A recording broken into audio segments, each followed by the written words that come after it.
Tak ako každý rok sa vďaka Ústrediu práce, sociálnych vecí a rodiny otvorili brány areálu výstaviska Agrokomplex Nitra, aby sa tu uskutočnil už 5. ročník veľtrhu práce Job Expo 2015. Toto jedinečné podujatie si získalo svoje pevné miesto v kalendári našich i zahraničných zamestnávateľov. Význam veľtrhu práce počiarkla skutočnosť, že záštitu nad podujatím prevzal predseda vlády Slovenskej republiky Robert Fico a minister práce, sociálnych vecí a rodiny Ján Richter. S potešením som prijal pozvanie na 5. ročník najväčšieho veľtrhu pracovných príležitostí na Slovensku. Job Expo je vynikajúci nápad, som rád, že to už je 5. ročník a vždy, keď budem môcť, tak prídem rád podporiť organizátorov. Tento rok sa tu ponúka 26 000 pracovných miest a sám som veľmi zvedavý, že koľko mladých ľudí, ale aj iných ľudí si tu nájde prácu. Musíme byť aktívnejší ľuďom. Nemôžeme sa spoliehať na to, že ľudia pôjdu iba na úrady práce a budú sa pýtať po nejakých zamestnaniach, respektíve, že budú chodiť individuálne po zamestnávateľoch, ale musíme koncentrovať zamestnávateľov, ktorí majú voľné miesta a tieto voľné miesta atraktívnou formou aj ponúkať. Určite aj Job Expo je jedna z foriem, ktorá pomáha Slovenskej republike bojovať s nezamestnanosťou a ja s potešením konštatujem, že nezamestnanosť postupne klesá, prijímame vážne rozhodnutia a náš cieľ je veľmi jasný, dostať sa na priemer krajín eurozóny, čo je okolo 11%, čo by bol obrovský úspech. Významnou súčasťou veľtrhu práce Job Expo bola odborná panelová konferencia Nezamestnanosť mladých v krajinách V4, na ktorej boli aj zahraniční hostia. Ja som veľmi rád, že súčasťou tohto ročníka Job Expo je aj stretnutie V4, to znamená kolegov, ministrov práce, sociálnych vecí a rodiny z Poľska, z Maďarska a z Českej republiky. Ja som istým spôsobom využil tú príležitosť, že je tu práve obdobie, keď Slovensko predsedá V4, preto som pozval aj svojich partnerov z Poľska, Maďarska a Česka.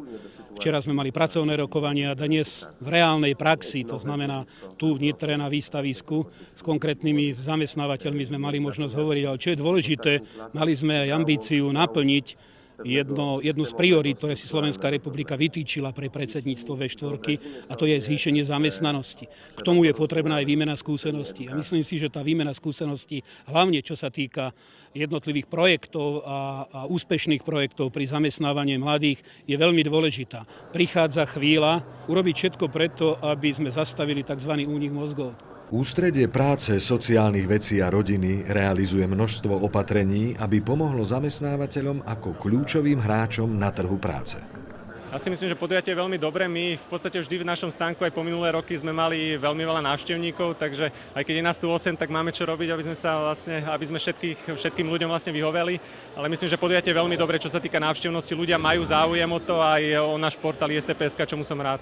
Ja si myslím, že tieto podujatia sú fajn ohľadom hľadania práce. Vlastne chodia sem záujemci aj takí, čo si chcú nájsť prácu. Majú záujem o práce buď okolí tuto Nitry, Trnavy, takisto Bratislava, väčšinou aj administratívne práce a operátorské pozície. Pani Košutová, zastavujú sa klienti dnes pri stánku Ústredia, čo ich najviac zaujíma?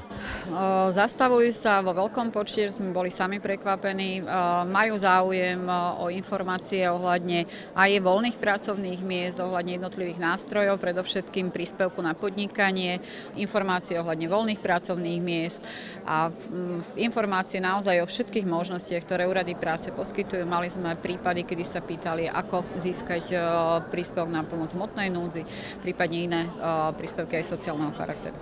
Tieto služby oceňujú i samotní uchádzači o zamestnanie. Je to veľmi dobré podujatie, nádhera, sa mi tu páči. Našiel som tu veľa personálnych agentúr. Z môjho pohľadu je tu strašne veľa možností. Skôr si myslím, že ľudia, ktorí hľadajú prácu, musia byť aj jazykovo zdatní. Myslím si, že mladí ľudia s tým nemajú problém. Mne sa takéto aktivity naozaj páčia. Ako teda vnímate takéto podujatia, ktoré sú určené predovšetkým pre mladých ľudí? Veľmi dobre, bo my mladí nemáme žiadnu prax a takáto ponuka sa nám fakt, že vojde vhod. Veľtrh práce ponúkol možnosť prezentácie aj odborným školám a vzdelávacím agentúram. Kto chce uspieť na trhu práce, potrebuje odbornú prípravu v kvalitnej vzdelávacej inštitúcii. Na tento rok sa nám prihlásilo okolo približne 142 slovenských zamestnávateľov, ktorí priamo tu na Nitre vystavujú a ponúkajú pracovné miesta.